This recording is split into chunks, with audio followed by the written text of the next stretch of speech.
अच्छा, क्या आपको पता है कि देवा और वर्दा की दोस्ती में हमें महाभारत के कर्ण और दुर्योधन की दोस्ती का मेटाफोरिकल रिप्रेजेंटेशन भी देखने को मिलता है। और क्या आपको पता है कि फिल्म में देवा को एक राक्षस की तरह दिखाया गया है। बाकी क्या आपको ये भी पता है कि इस इंडियन मैप के साइड में जहां खानसार है, एक्चुअल में इस सेम लोकेशन पर रियलिटी में एक समय पर पर्शियन साम्राज्य था। और पर्शियन साम्राज्य के एग्जाम्पल तो इसमें और भी जगह दिए गए हैं, मगर क्यों? तो मेरी जान, इस वीडियो में हम सलार मूवी की उन हिडन डिटेल्स और थ्योरीज के बारे में बात करेंगे जिनके बारे में अभी तक किसी भी यूट्यूब वीडियो में कोई बात नहीं हुई है। कसम से ऐसी कमाल डिटेल हमने निकाली हैं कि इन्हें जानकर आप जब ये फिल्म दोबारा देखोगे तो फिल्म देखने का आपका जो मजा है वो 10 गुना बढ़ जाएगा। तो डार्लिंग, वीडियो शुरू करते हैं, लेकिन उससे पहले आप इस वीडियो को लाइक और चैनल को सब्सक्राइब जरूर कर लें अगर नहीं किया है तो। So let's start. Detail number 1। तो भाई, फिल्म में एक जगह पर्शियन साम्राज्य का भी जिक्र हुआ है। जब देवा बचपन में वर्दा को छोड़कर जाता है और उसके बुलाने पर वापस आने का वादा करता है, तब वर्दा को उसके अंकिल पर्शियन साम्राज्य के राजा की कहानी के बारे में याद दिलाते हैं कि वहां के राजा के पास एक ऐसा व्यक्ति था जो राजा को जो चाहे ला कर देता था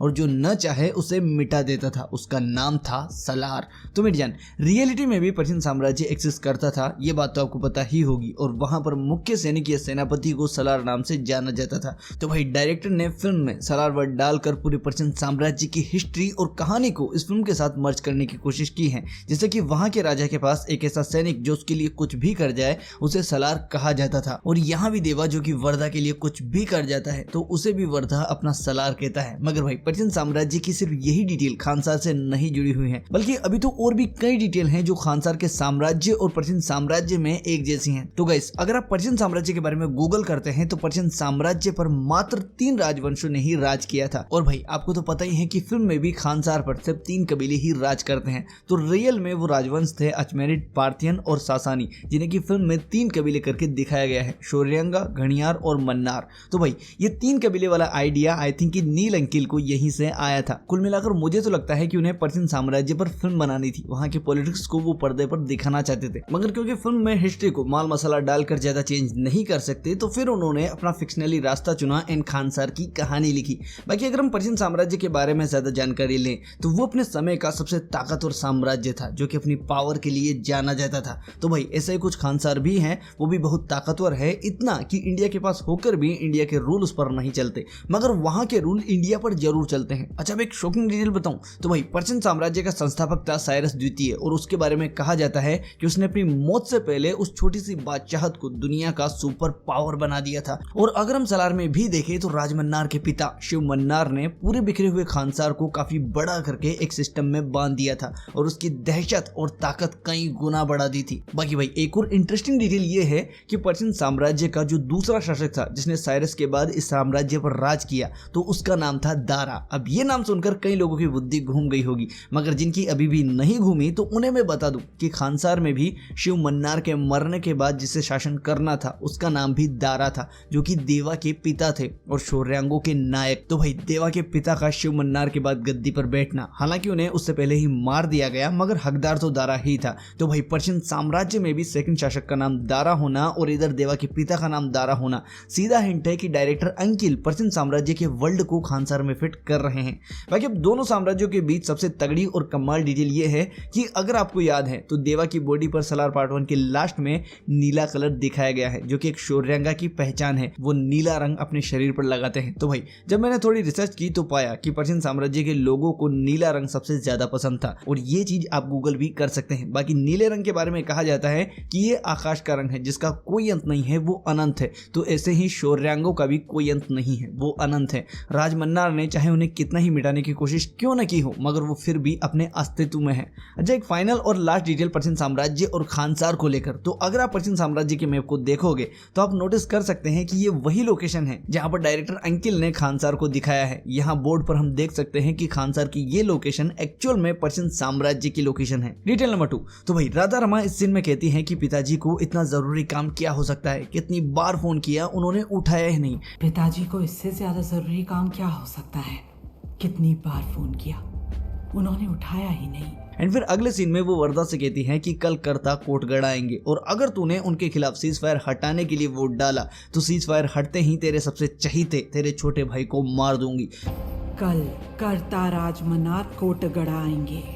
तो भाई यहाँ एक तरफ राधा रमा कहती हैं कि पिताजी से बात नहीं हो रही है, वो परेशान है, और दूसरी तरफ कहती हैं कि वो कल आएंगे। तो भाई इसका मतलब है कि राधा रमा के ये कहने के बाद कि पिताजी से बात नहीं हो रही है, तो इस सीन के बाद उसकी राजमन्नार से बात हुई है, पर वो सीन फिल्म के स्क्रीन प्ले में नहीं दिखाया गया। एंड उसी सीन में राधा रमा ने कर्ता राजमन्नार को सीज फायर की वोटिंग के बारे में बताया होगा कि आपको जल्द आना पड़ेगा वरना हम पक्का हार जाएंगे। तो भाई इसीलिए राजमन्नार जल्दी आते हैं, जिससे वो एकदम वोटिंग के दिन और वोटिंग के टाइम ही पहुंच पाते हैं, क्योंकि उन्हें राधा रमा से वोटिंग के बारे में पता चल गया था। वरना भाई आप ही सोचो कि जो आदमी इतने दिनों से खानसार से बाहर है, जरूरी थोड़ी है कि वो वोटिंग के दिन आ जाए। ये तो सिर्फ एक कोइंसिडेंस हो सकता है, मगर भाई वो कोइंसिडेंस नहीं था, बल्कि राधा रमा ने सीज फायर वोटिंग के बारे में उन्हें बता दिया था। बाकी अब जिस सीन के बारे में मैं बात कर रहा हूं कि राधा रमा की बात कर्ता से हुई, वो सीन फिल्म के स्क्रीन प्ले में नहीं है। तो भाई वो सीन इसलिए भी नहीं है ताकि ऑडियंस में वोटिंग वाले सीन में ये क्यूरियोसिटी बने कि राजमन्नार आएंगे या नहीं, क्योंकि वो राधा रमा और राजमन्नार की बात वाला सीन फिल्म में दिखाते तो वो क्यूरियोसिटी फिर ऑडियंस में नहीं होती, फिर हमें पता रहता कि राजमन्नार आएंगे। लेकिन इस सीन के न होने से हमारे दिमाग में ये चुल रहती है कि राजमन्नार रेत के गिरने से पहले आएंगे या नहीं। डिटेल नंबर 3, अच्छा क्या आपको पता है कि महारा में देवा को अपने बचपन के विजुअल क्यों आते हैं? तो जैसा कि अद्या कहती है कि हर औरत जो तकलीफ में होती है उसमें वो अपनी माँ को देखता है। एंड यस, ये बात सही है, क्योंकि महारा में भी जब वो वॉयलेंट होता है तब पहले उसे अपने बचपन के ही विजुअल आते हैं जब उसकी माँ तकलीफ में थी, तो तब तो वो अपनी माँ की मदद नहीं कर सका, मगर फिर वर्धा ने उनकी मदद की। तो भाई वही बचपन का ट्रोमा वो आज तक नहीं भुला पाया, और इसीलिए औरतों को तकलीफ में देखकर उसे अपनी माँ की याद आती है, और फिर इसीलिए वो इतना वॉयलेंटली रिएक्ट करता है। डिटेल नंबर 4, अच्छा तो वर्धा और देवा की दोस्ती को हम देखें तो वो एक दूसरे के लिए जो कर रहे हैं वो सेम चीज हम कर्ण और दुर्योधन की दोस्ती में भी देखते हैं। जैसे दुर्योधन कर्ण के सम्मान के लिए उसे अपने हिस्से से एक राज्य दे देता है, वैसे ही वर्धा देवा को बचाने के लिए अपनी टेरिटरी त्याग देता है, वो मरघट छोड़ देता है। यहाँ तक कि कर्ण जैसे दुर्योधन को पूरी सत्ता दिलाने के लिए अपने ही भाइयों से लड़ता है, ये जानते हुए कि सामने उसके भाई हैं, सामने पांडव हैं। तो भाई देवा भी खानसार की गद्दी वर्धा को दिलाने के लिए अपने ही कबीले के लोगों से लड़ने वाला है, अपने भाइयों से लड़ने वाला है। तो भाई यहाँ पर वर्धा और देवा की दोस्ती में ये दुर्योधन और कर्ण वाला मेटाफोर यूज किया गया है ताकि कहानी में एक और लेयर डाली जा सके। डिटेल नंबर 5, अच्छा एक सीन में वर्धा बोलता है कि खाने में मिर्ची कम है, देवा नहीं खाएगा, उसके खाते टाइम मिर्ची अलग से रखना। सत्या को बोल खाने में मिर्ची कम है, देवा नहीं खाएगा, उसके खाने के वक्त मिर्ची अलग से रखना। तो भैया शायद ही आपने नोटिस किया होगा कि ये चीज डायरेक्टर पहले ही कह चुके हैं या दिखा चुके हैं वर्धा के कहने से पहले ही। तो यहाँ माइंस के इस सीन में जब देवा खाना खाता है तो वो मिर्ची अलग से डाल रहा है। बाकी जब देवा को राधा रमा के साथ कॉन्टिन्यूटी सीन में खाना खाते दिखाया जाता है तब भी हम उसके खाने में ढेर सारी मिर्ची नोटिस कर सकते हैं। तो डायरेक्टर तो इन सीन से वर्धा के कहने के पहले ही बता चुके हैं कि देवा खाने में मिर्ची ज्यादा खाता है। बाकी भाई ये चीज इसलिए यहाँ पर की गई है क्योंकि ऐसा बोला जाता है कि ज्यादा तीखा खाने वाले लोगों को गुस्सा भी बहुत आता है। तो जब देवा इतना ज्यादा तीखा खा रहा है तो हम आइडिया लगा सकते हैं कि उसे गुस्सा भी कितना ज्यादा आता होगा। बाकी कहा जाता है कि ज्यादा तीखा खाने वाले जब गुस्सा होते हैं तो उनके गुस्सा होते टाइम उनके पेट से वो तीखेपन की आग ही गर्म होकर बाहर आ रही होती है। और देवा का तो आपको पता ही है कि ये कैरेक्टर एक बार गर्म हुआ तो सामने वाले को ठंडा करके ही ठंडा होता है। सो भाई सब रियल लाइफ ह्यूमन बिहेवियर की ये कमाल डिटेल राइटर ने इस कैरेक्टर में डालकर एकदम कमाल किया है। सुपर। डिटेल नंबर 6, अच्छा तो आपने इसमें ये मुखोटे वाले लोगों को भी नोटिस किया होगा। तो भैया एक्चुअल में ये आसाम में वहाँ के लोकल लोगों का एक रिचुअल है, काइंड ऑफ फेस्टिवल हम कह सकते हैं, जिसमें वो रावण जैसे मुखोटे पहनकर डांस करते हैं। एंड ये रिचुअल रामायण का एक एडेप्टेशन भी माना जाता है जिसमें राक्षसों के मुखोटे पहनकर लोग डांस करते हैं। अब भाई ये चीज फिल्म की लोकेशन को एकदम रियलिस्टिक लगाने के लिए की गई है। बाकी भाई देवा की एंट्री भी इन मुखोटों को बैकग्राउंड में दिखाकर ही की जाती है। अब क्योंकि ये मुखोटे डेमंस के हैं, राक्षसों के हैं, तो फिल्म में देवा की एंट्री के बैकग्राउंड में इन्हें दिखाकर डायरेक्टर हमें यही बताना चाहते हैं कि ये कैरेक्टर एक राक्षस जैसा है। एंड ये चीज हम फिल्म में आगे भी देख सकते हैं। जैसे कहते हैं ना कि राक्षसों को गुस्सा ज्यादा आता है, तो देवा भी वैसा ही है। एंड अगर आपको याद है तो जब देवा की खानसार में एंट्री होती है तो उस टाइम सीन कट करके बीच बीच में महारा के सीन दिखाए जाते हैं, जहां पर ये लड़की कहती है कि इस अभागी जमीन पर अगर कोई भगवान नहीं आ सकता तो कोई राक्षस ही आ जाए और उन्हें बचा ले। एंड ये सीन देवा की खानसार में एंट्री के बीच में आता है, जहां पर डायरेक्टर इस राक्षस आने वाले डायलॉग से ये कहना चाहता जाते हैं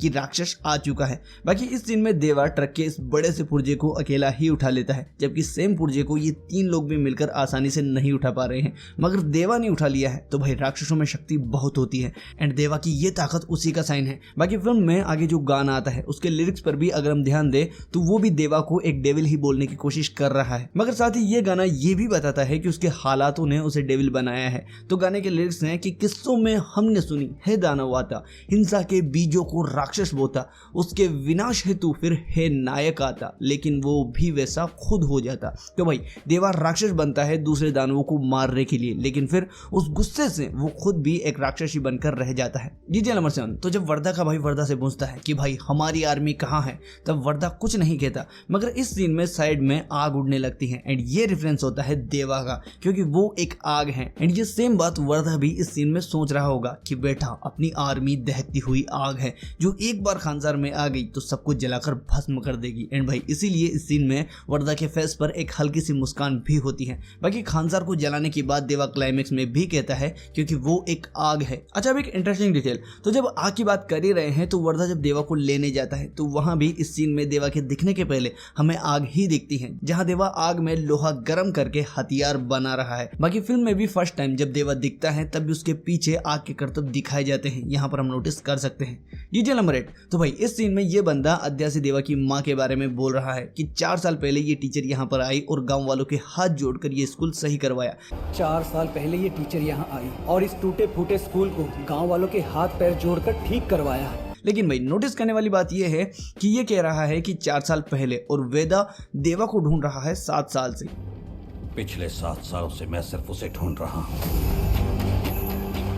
यानी 2010 से, क्योंकि तभी देवा खानसार में वो खूंखार लड़ाई लड़कर और वर्दा को वहां का कर्ता बनाकर आया था। तो भाई जैसा कि ये कह रहा है कि ये टीचर यहाँ 4 साल पहले आई, तो भाई इसका मतलब है कि देवा और उसकी माँ तिनसुकिया में आने से पहले 3 साल किसी और भी गांव में यह जगह पर रह चुकी हैं, और मैं भी उस जगह इनका पता देवा की तलाश करने वाले लोगों को लग गया होगा, इसीलिए ये वहां से निकल लिए। तो वैसा हो सकता है कि पार्ट 2 में हमें उन 3 सालों में हुए किसी मेजर इंसिडेंट के बारे में भी बताया जाए जहां में भी देवा ने कोई बड़ा कांड किया हो, या भाई ऐसा भी हो सकता है कि देवा उन 3 साल खानसार में ही रुका हो जहां उसने सील बनाई। चलिए आज के वीडियो में बस इतना ही। उम्मीद करता हूं कि आपको ये वीडियो अच्छा लगा होगा। अगर अच्छा लगा है तो वीडियो को लाइक और चैनल को सब्सक्राइब जरूर करें। और हाँ, इस वीडियो के पार्ट 2 के लिए आप अपनी थ्योरीज कमेंट करके बता सकते हैं। नेक्स्ट वीडियो में हम उन्हें ऐड जरूर करेंगे। चलिए बाय।